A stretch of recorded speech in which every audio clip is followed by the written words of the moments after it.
porque esa molestia que trae el paciente obedece también a muchas patologías, afecciones en muchos órganos que tienen la misma manifestación. Por ejemplo, algunas veces en la historia de un paciente que ya está unos días en un área hospitalaria, surge un diagnóstico que simplemente dice náuseas y vómitos, que son manifestaciones generales. Es cierto que puede entrar con un diagnóstico sindrómico, pero evidentemente náusea y vómito tiene mucha connotación. Activación del sistema nervioso autónomo, post-taquicardia, post-infarto, post-embolia pulmonar, post-stroke, post-injuria a nivel hepático, por ejemplo, con un sangrado, post-lesión aguda de la mucosa gástrica, post-inflamación del páncreas, etcétera, etcétera. Entonces, esas manifestaciones uno lamentablemente tiene que irlas arrastrando en relación a establecer un diagnóstico de diferencia. Bueno, con eso uno tiene que hablar con el paciente y determinar cuál sería la entidad que ha producido toda la sintomatología. Para eso no va a ser muchas veces suficiente con la confección de la historia, el examen físico y mi proyección de diagnóstico. Tengo que confirmar y descartar. Tengo que establecer un plan de trabajo en relación al requerimiento de estudios, muchas veces de laboratorio, algunas veces de imágenes. Algunas veces yo no puedo solo, tengo que recurrir a interconsultas con otras especialidades con el fin de tomar a bien la recopilación de todos los datos que me digan qué es lo que está ocurriendo con nuestro paciente. El último punto crítico es establecer una comunicación efectiva y afectiva. Desde el momento que nosotros establecemos un vínculo con el paciente y con su entorno familiar, ya estamos asumiendo la responsabilidad de tratar de recuperar a ese paciente. Entonces, la familia, en buena o en mala manera, tiene cierto tipo de esperanza en que nosotros podamos conseguir aliviar a su familiar y al mismo paciente, por supuesto. Pero si el paciente no tiene confianza en lo que nosotros le decimos y peor aún, la historia de la enfermedad o los datos que tenemos no son suficientes para lograr un diagnóstico definitivo, lógicamente eso crea un distanciamiento. Y muchas veces la terapia que uno busca darle al paciente hasta que consiga obtener ese diagnóstico más certero, crea un resquebrajamiento en la posibilidad de poder tener esa confianza que siempre buscamos a la hora de determinar qué tratamiento va a ser el mejor para nuestro paciente. La forma en que vayamos a decir las noticias también es importante porque muchas personas tienen un grado de habilidad muy diferente, no entienden bien la concepción de la enfermedad y a veces tenemos que bajar los conceptos técnicos que nosotros manejamos en medicina con el fin de que ellos puedan entender en la mejor manera posible qué es lo que estaría pasando con su familiar o con el mismo paciente. Si no establecemos ello, lamentablemente ese distanciamiento, repito, va a crear conflicto. Y a veces llegamos a la esfera médico-legal, las denuncias, los reclamos, que finalmente terminan por estresarnos más y lógicamente perjudican nuestro trabajo bien. Por eso hablamos en el quinto punto de establecer una comunicación efectiva y afectiva. Bien. Entonces, cuando nuestro paciente ya está con una enfermedad determinada, decíamos en mayor o menor medida, va a estar severamente afectado. Puede estar muy enfermo, como también puede ser una enfermedad muy, entre comillas, banal para nosotros, pero ciertamente es molesta para el paciente. Entonces, en rojo hemos resaltado lo que habitualmente nosotros hacemos con él dentro de todas las opciones de examen físico y recopilación de los datos que vamos a requerir. Tomar presión, tomar pulso, chequear cómo está la respiración, cómo está la temperatura. Pero junto con todo ello también se determina valorar otras condiciones más, como dice ahí, cómo está la coloración de la piel, de los ojos, cómo están las venas, cómo está el abdomen, qué apariencia general tiene, cuál es su estado mental, cuál es su estado nutricional, si tiene o no lesiones en la piel, etcétera, etcétera. Entonces son otras condiciones que no solamente van a ir acompañadas a valorar cómo está su presión, su temperatura, su pulso, su frecuencia respiratoria. Esos parámetros que, como repito, parecieran ser muy inocentes, que uno ya prácticamente los deja muchas veces de lado, y ni siquiera las hace uno, las delega a que otra persona los haga, o es la enfermera, o es el personal técnico, pásame vos un ratito para ver qué funciones le controlaron en la mañana al cambio de turno, debería idealmente todavía ser medidas por nosotros. Específicamente nos referimos a las funciones vitales. En relación a estas funciones vitales, como bien dice, establecen si mi paciente tiene algún perjuicio en su capacidad de seguir viviendo. Y lógicamente establecen para mí determinar no solamente la condición del despertar, de la vía aérea, de la ventilación, de la circulación, sino valorar cómo está su presión, cómo está su frecuencia respiratoria, cómo está su pulso, cómo está su temperatura. Son los 4 parámetros que habitualmente nosotros seguimos en un paciente en que inicialmente nos vamos a enfrentar. Y obligatoriamente tenemos que cumplir con los 4. Ciertamente con el base de la tecnología hemos surgido otros parámetros más, en general, para mí son determinaciones que siempre van a surgir en toda interacción con el paciente, sea en consulta externa, sea en el ámbito hospitalario, que sea el área donde ustedes quieran, siempre vamos a tener, en el momento de establecer contacto con ese paciente, medir funciones vitales, para valorar la gravedad del cuadro. Repito que son frecuencia y ritmo cardíaco, frecuencia respiratoria, temperatura y presión arterial. ¿Qué otros han ido sumando en el tiempo? Medir la saturación, ¿no? Yo tengo un aparatito que me ayuda a medir cómo está su saturación parcial de oxígeno, con el fin de determinar si hay alguna condición que afecte a esa esfera tan importante como es la oxigenación y que me permite a mí mantener la oferta de oxígeno para que las células sigan generando ATP y energía. Empezamos con la temperatura. Si bien es cierto, nuestros clásicos termómetros de mercurio, que es el elemento que era utilizado para valorar cuál era la temperatura de nuestros pacientes, ha sido prácticamente ya desterrado de los hospitales y ha sido reemplazado por otros dispositivos que no tienen mercurio. Evidentemente me establecen a determinar si hay algún tipo de respuesta inflamatoria en el cuerpo de este paciente o no. En general, la temperatura está alrededor de los 37 grados centígrados, como dice ahí, hasta un valor más o menos cercano a los 37.7. Para algunos quizás 36.5, 37.5, depende de la bibliografía que uno vaya a emplear para determinar si está con una buena condición. Bueno, ¿qué área del cuerpo deberíamos determinar para saber qué temperatura tiene mi paciente? A veces escuchamos términos que dicen temperatura central, temperatura oral, temperatura axilar, rectal, esofágica, timpánica. Entonces son muchos valores sobre el cual nos tendríamos nosotros que concentrar para determinar qué cifra es la más cercana a determinar si este paciente tiene o no algún disturbio, para arriba o para abajo. Como puede existir hipertermia, puede existir también hipotermia. Entonces, la más fácil de hacer, lógicamente nos toma algo de tiempo, es la temperatura oral versus la rectal. Normalmente aquí hay una diferencia de más o menos medio grado centígrado entre una y otra. La timpánica, si bien es cierto, ofrece la facilidad de poder valorar en un paciente poco colaborador, paciente pediátrico, por ejemplo, cómo está la temperatura, no da valores muy concretos al igual que la axilar. Axilar y timpánica prácticamente no deberían ser utilizadas regularmente para controlar la temperatura de nuestros pacientes. El dispositivo que está abajo a la izquierda es uno que no tiene contacto con el paciente a través de un haz de infrarrojos, permite valorar la temperatura muy cercana con variaciones de 0,3 a 0,5 grados centígrados. Es decir, si aún estuviera su valor cercano al rango de 37 a 37.7, no me descarta totalmente que el paciente no vaya a tener fiebre. En general, fiebre se determina cuando las cifras son por encima de 37,7. Si quisiéramos ser un poco más finos y confundir los conceptos con la temperatura, cifras por encima de 37,3 me dicen que el paciente podría tener febrícula, pero cuando pasa los 37,7 me dicen que ya está con fiebre. Pero muchas veces en las historias, cuando ustedes hagan labor clínica, van a ver solamente controlar temperaturas y su cifra supera los 38,5 grados centígrados. Entonces, ¿en dónde me quedo? ¿Cuál es el valor normal de temperatura para mí? Normalmente yo me voy a concentrar en 37 grados centígrados, porque van a ver literatura que va de 36,5, repito, a 37,5. Aquí partimos de 37 como valor promedio. Por encima de 37,3 debe hacernos abrir los ojos en relación a que podría haber algún cuadro inflamatorio. No lo de infección, porque la infección siempre va asociada a inflamación. Cuando hay inflamación, la temperatura se puede incrementar. Y definitivamente por encima de 37,7 mi paciente ya tiene una temperatura incrementada. Bueno, ¿qué importancia tiene la fiebre? Es una molestia tanto para el paciente como para el familiar, más en la esfera pediátrica y también en los ancianos, porque siempre pensamos de alemán que si mi paciente está con fiebre tiene una infección, y eso no siempre ocurre, porque generalmente lo que acompaña a la temperatura es un fenómeno, repito, inflamatorio, y la inflamación no siempre va a asociar a infección.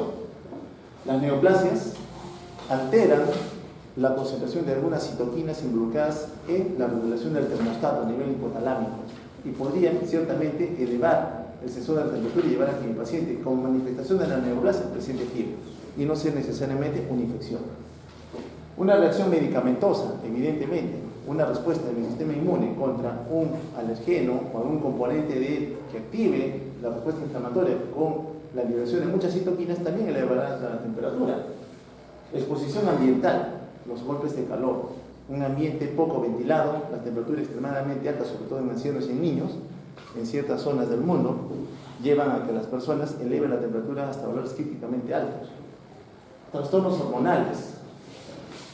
Todo disturbio en el metabolismo orgánico que nosotros tenemos, que lo acelere con mayor producción de calor, va a llevar a que la temperatura también se incremente. Por ejemplo, un paciente con hipertiroidismo descompensado, gran cantidad de hormonas tiroideas, gran cantidad de estimulación de la esfera catabólica sobre todo, gran generación de calor y con eso lógicamente la temperatura se incrementa. Pero no estamos hablando de una infección, es un desorden hormonal el que ha ocasionado la elevación de la temperatura.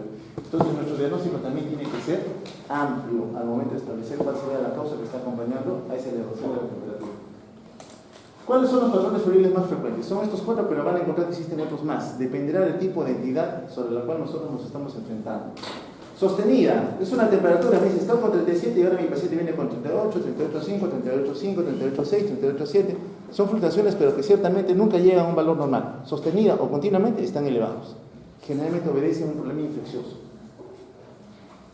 Intermitente, la temperatura sube, alcanza un valor crítico por encima de 37,7, 38, 38,5, 39 grados centígrados y luego desciende hasta casi lo normal para volver a incrementarse. Remitente, una tendencia a ir disminuyendo la temperatura, pero no en forma tan rápida como lo que ocurriría cuando nosotros intentamos bajar esta cantidad de temperatura. O recidivante, cuando en algún momento llega a concentraciones con valores normales y en algún momento, pasado cierto periodo, puede nuevamente tornar a incrementarse. Básicamente, los ejemplos más representativos en la última son las infecciones parasitarias, ¿no? Tipo malaria, en donde la velocidad a la cual el parásito se va replicando, escondido todavía, le toma a veces 2 días, le toma a veces 3 días, y lógicamente en esa ruptura de eritrocitos o de hepatocitos condiciona un cuadro febril por el mismo fenómeno inflamatorio. Entonces, ahí arriba vemos una fiebre continua, por encima miran ustedes 39 grados centígrados, otra remitente, sube y baja la temperatura hasta valores no tan normales, la intermitente llega así a valores normales pero vuelve a incrementarse. Cada una de ellas va asociada, por ejemplo, la tifoidea tiene un patrón continuo al inicio y luego tiende a ser intermitente, dependerá en qué fase de replicación está Salmonella typhi, si está ocasionando solamente un estado de bacteriemia, o ha ingresado a la médula ósea, o está convirtiendo a parénquima hepática, etcétera, etcétera. Cada una de ellas va a tener diferente representación.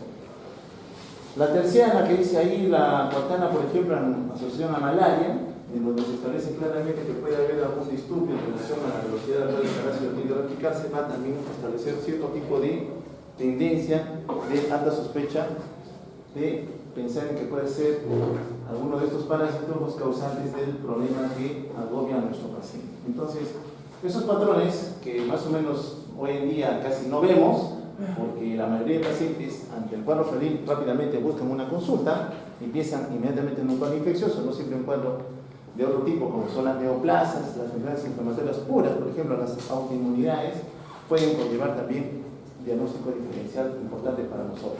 Entonces, la fiebre como tal siempre manifiesta para nosotros una señal de alarma, algo está ocurriendo con nuestro paciente, y lógicamente tenemos que establecer algún tipo de condición de determinar la gravedad del cuadro, pensando si es una condición infecciosa o no, y con ello determinar el mejor seguimiento para nuestro paciente en relación a lo que ahora está manifestando. Permítanme más un poquito.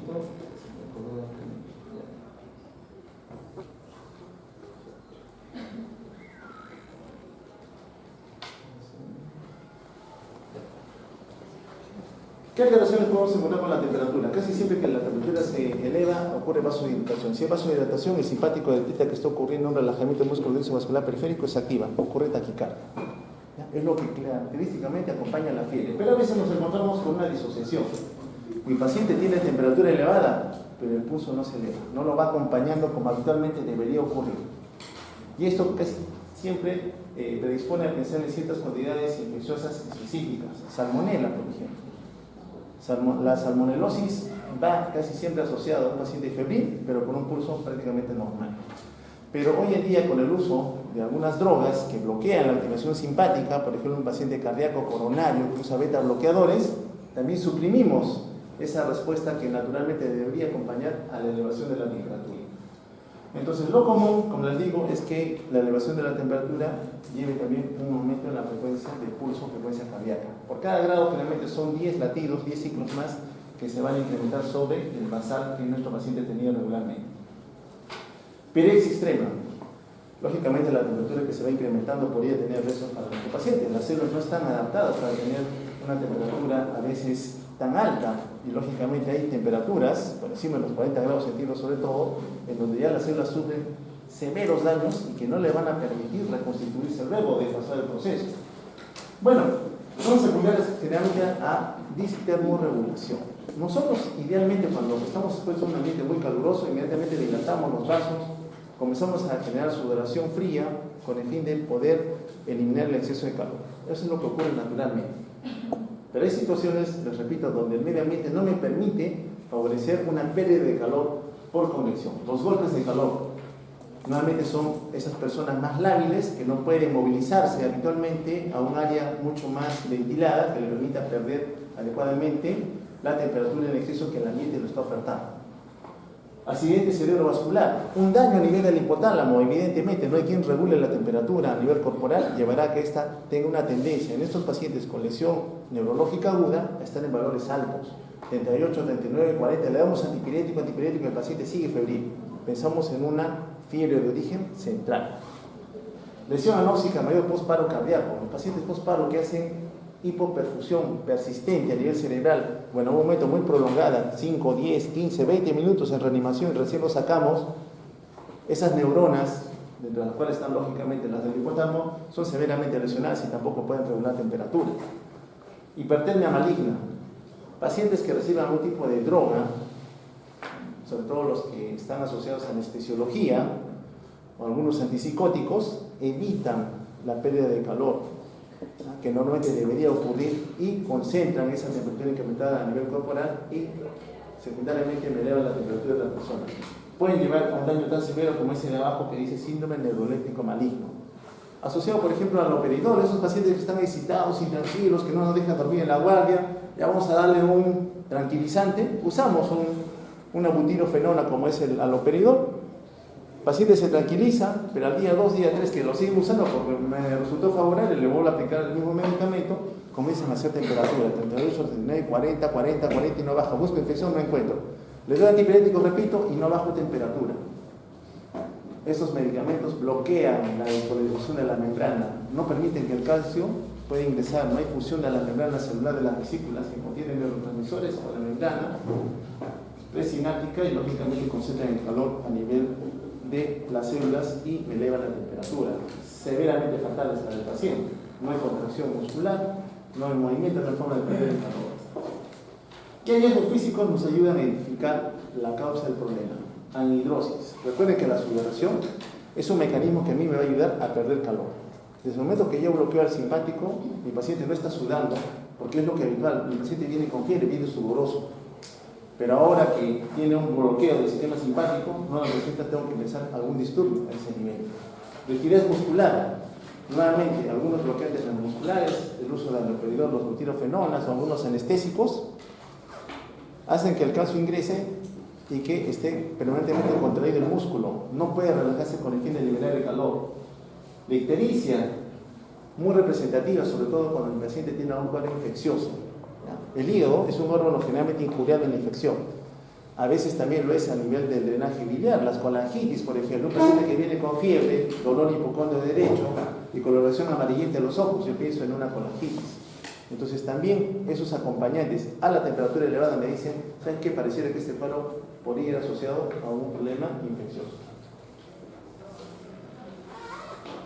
Bien, entonces, en forma general, cuando uno recibe un paciente febril, piensa en muchas entidades. No solamente vamos a concentrarnos en la infección, como bien dice ahí, sino pensar en causas infecciosas, el cáncer, esa famosa liberación del factor necrosis tumoral, la necrosis tisular, un paciente que es atacado o que es de post un trauma importante a nivel muscular, gran destrucción del tejido, eleva la temperatura. Un paciente con embolia pulmonar, historia de alergias, los feocromocitomas, tumores productores de catecolaminas, igual, aumenta la cascada metabólica, mucho catabolismo celular, mayor producción de calor, mayor temperatura. Abuso de drogas, las anfetaminas, que lo vimos en un momento en farmacología, recuerden ustedes que promueven una mayor cantidad de norepinefrina en el espacio sináptico, también me van a generar activación de la cascada metabólica, los accidentes cerebrovasculares, hipotermia maligna, síndrome neuroléptico maligno, golpes de calor, ya lo mencionamos ya, exposición a un medio ambiente severamente alterada en relación a la temperatura muy incrementada. Al final, las manifestaciones que acompañan me dirán cuál podría ser la causa. Pero un paciente febril, si bien es cierto, tiene un mecanismo de defensa ante la infección, en otras entidades, como son las diferentes a las infecciones, podrían ser severamente deleterias para el paciente. Por ejemplo, un paciente anciano coronario que tenga un feocromocitoma, que tenga un hipertiroidismo descompensado, evidentemente no le conviene tener un pulso incrementado, porque aquí estábamos ocasionando un mayor tipo de desorden a nivel del músculo cardíaco. Podría haber un desorden mayor solamente por una descompensación a nivel hormonal. El otro componente, no solamente la hipertermia, la elevación de la temperatura, sino la caída. Si me estaban diciendo que 37 es mi punto de corte, temperaturas por debajo de ese valor para mí también son de riesgo para el paciente. Y nos recibimos, ¿no? 36, 35 grados, 34 grados, bueno, hasta ahí, 32, 30, 28 grados ya son significativas de riesgo. Generalmente lo definimos cuando la temperatura es menor a 35 grados centígrados. Si uno quiere ser un poco más práctico, diría leves entre 32 y 35, moderadas entre 28 y 32 y menos de 28 a severas. ¿Ya? Paciente que ha sido expuesto generalmente a temperaturas muy bajas, sobre todo en el escenario de poblaciones que viven en el norte o en el sur, o pacientes que han sido expuestos a temperaturas muy frías a subir a grandes altitudes. ¿Cuáles son los signos y síntomas de la hipotermia? ¿Por qué es importante reconocerlas? Cuando nos traen, de repente estamos haciendo el serum en las alturas del Perú, cercanos a algún nevado y me traen un herido inconsciente o con compromiso de conciencia, porque generalmente conforme la temperatura va bajando, la tasa metabólica también lo hace. Mi capacidad de poder relacionarme con el entorno, mi estado de conciencia también se va a alterar. Y vamos desde un paciente confuso en la hipotermia leve hasta un paciente siempre expuesto en coma en la hipotermia grave. Pero todavía tiene actividad orgánica. No significa que esté muerto, solamente que está severamente afectada la capacidad de funcionamiento celular por la caída de la temperatura. No hay patrón respiratorio evidente, es muy superficial, pareciera incluso que no existiera, por eso es que ahí parecen muertos. No se pueden percibir pulsos siquiera por la gran caída de la temperatura, la piel está muy fría, está